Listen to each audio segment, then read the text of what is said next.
everyone, welcome back to the channel. This is your friend Shinobi, and in today's video we are going to talk about the iQOO Neo 7. This is probably the most powerful smartphone under 30,000 rupees right now, and I've been using it for more than a month. So this is my full review of the iQOO Neo 7. Without wasting any more time, if you're interested in this particular topic, then make sure to stick till the end. With that said, let's get into the video.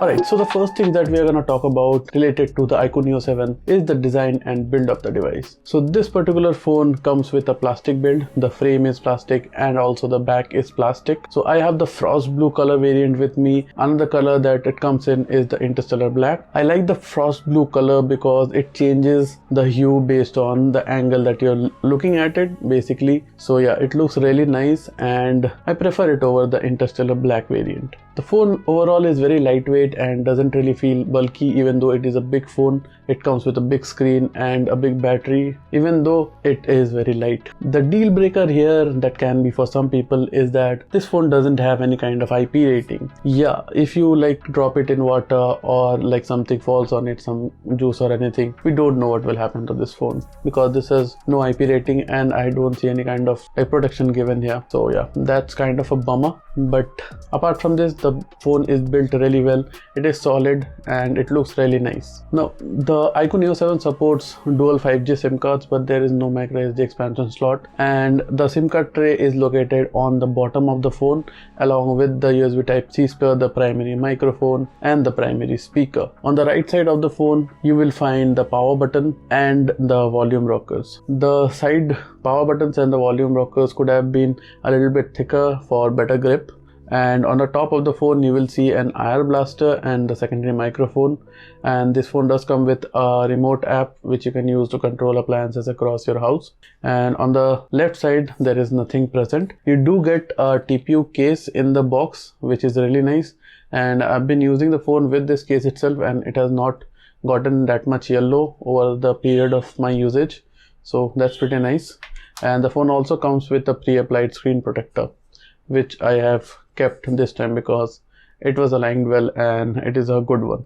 So overall I would say the iQOO Neo 7 is built really well and I honestly don't have any complaints other than the IP rating thing. Now the next thing that comes up is the display. So the iQOO Neo 7 has a 6.78 inch AMOLED display. It is at a full HD plus resolution and it has a 120 Hz of refresh rate, which is really nice, and the phone doesn't like show any kinds of lags or stutters while in 120 Hz. You can either force it or you can also keep it on the auto mode so that it may adjust the refresh rate according to the content on the screen. So yeah, the performance is really good with the 120 Hz and the phone is overall very smooth.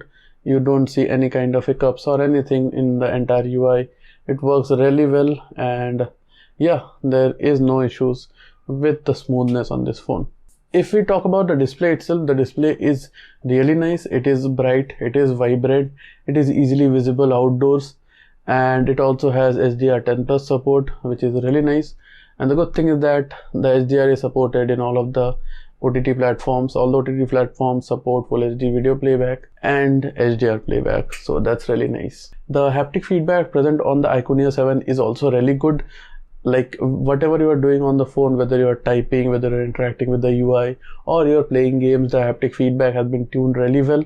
Yeah, it also works when you are gaming, like when you are shooting your gun or something like that, it responds. So that is really nice, and it is a good quality haptic motor that has been used in the phone.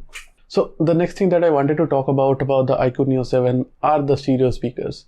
So the iQOO Neo 7 has stereo speakers. Obviously the main speaker is at the bottom and the second speaker is in the earpiece, and honestly speaking these are some of the loudest like stereo speakers that I have heard in this particular price segment, and the stereo separation is simply incredible because it makes you like fall in love with the content. It makes it very immersive. Even while you're gaming, you can clearly like distinguish from where the bullets or the enemies are coming and things like that. So the stereo separation has been done really well and the speakers are very loud and very punchy. Here is a sample for you to listen.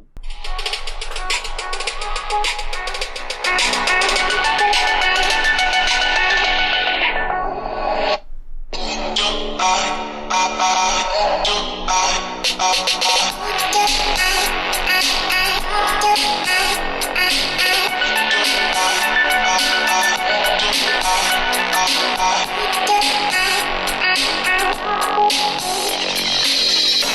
yeah, as you heard, the speakers are really good, but unfortunately you don't get a headphone jack on this particular device, even though it is focused on gaming.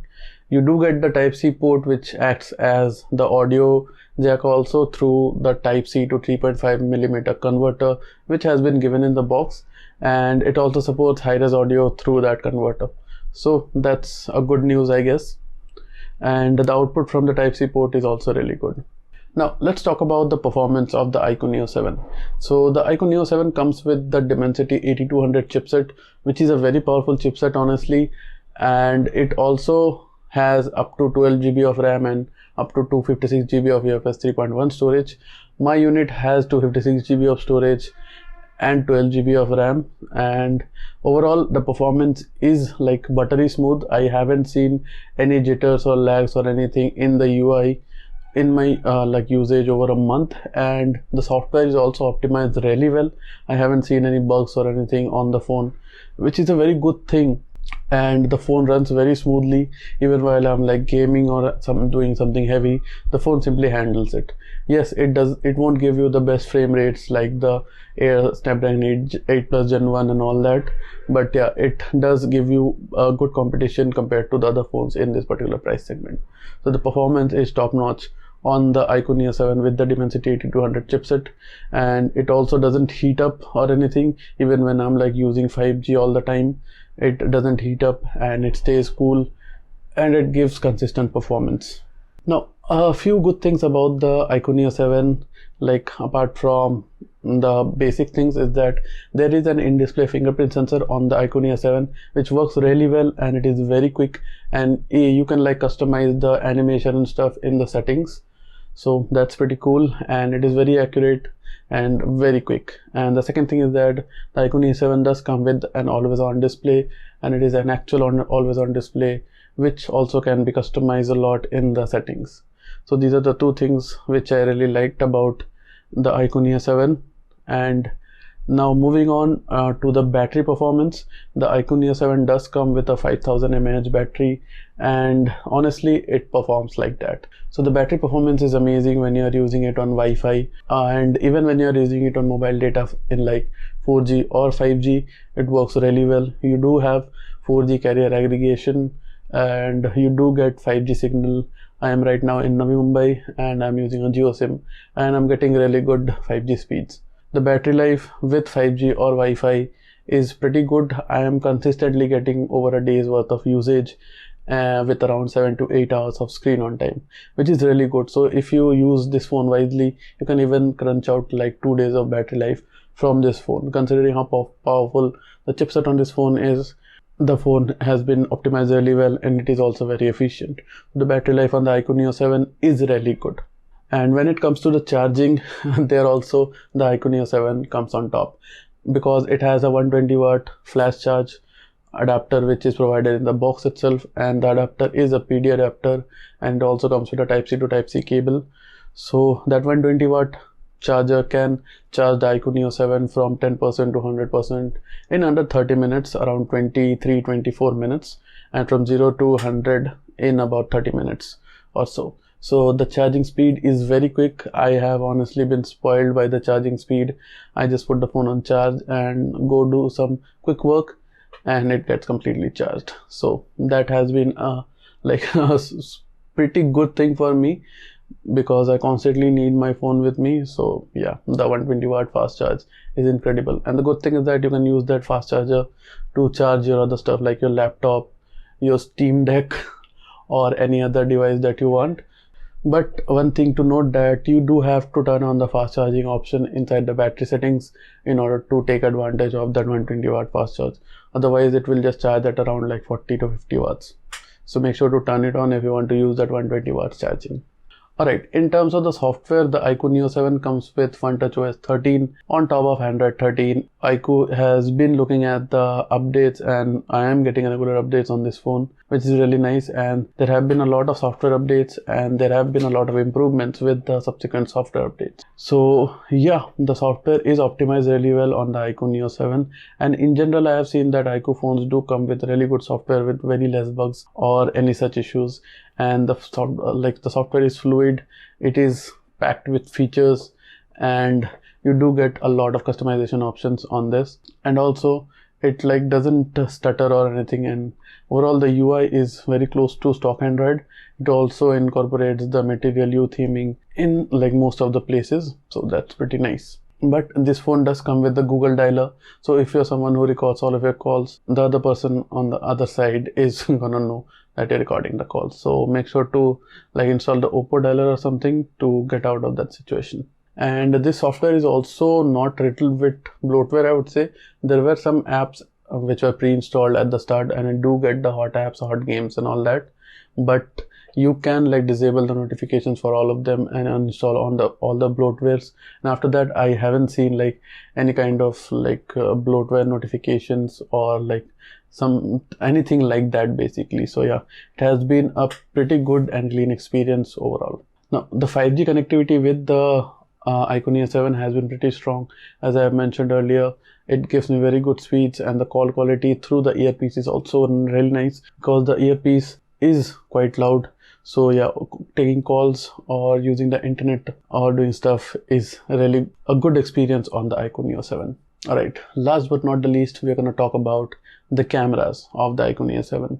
And there is only one camera to talk about mostly, at the back and one at the front. So technically you do have three cameras at the back. One is a 64 megapixel primary camera which comes with the OS, and the other two cameras are 2MP macro and 2MP depth cameras, which are pretty much useless. And the front has a 16 megapixel sensor. So the back has a 64 megapixel f1.8 sensor, and it also comes with OS. And overall the main camera is really good. It was a little finicky at the start, but with software updates the camera has become really good. And especially the different features that the camera has, the camera app has, is very well incorporated in the app, especially the portrait modes. My favorite is the vintage film portrait mode. I use it a lot. It looks really nice, and it gives a vintage aesthetic feel to all the photos. But at the start the primary camera was not that good at processing images, but right now, after all the software updates that I've received till now, the back camera, the main camera, has become also really good in the main mode. So yeah, overall I would say the main back camera is really good. The front camera is also decent. It is a 16 megapixel sensor, but it still smoothens the skin when taking selfies and stuff, which is typical Vivo Oppo stuff. But yeah, it has details, but it does smoothen out the skin. So make sure to turn it off or something. But yeah, the front camera is also decent. The back camera is pretty good, and the other two cameras are totally useless. And if we talk about the video recording part, the main back camera can record up to 4K 30 fps videos, and the front camera can record up to 1080p 30 fps videos for some reason. I don't know why, even though it is a 16 megapixel sensor. But yeah, the videos are decent. The audio captured from the video is decent. It's not that good. So yeah, if you are in a pinch, you can use it, but yeah, it's not the best video output. So overall I would say the main 64 megapixel camera is pretty good if you use it correctly. And overall it is not a camera focused smartphone, but iQOO does have pretty good camera performance. The processing is quite nice, and yeah, I like the main camera of the iQOO Neo 7.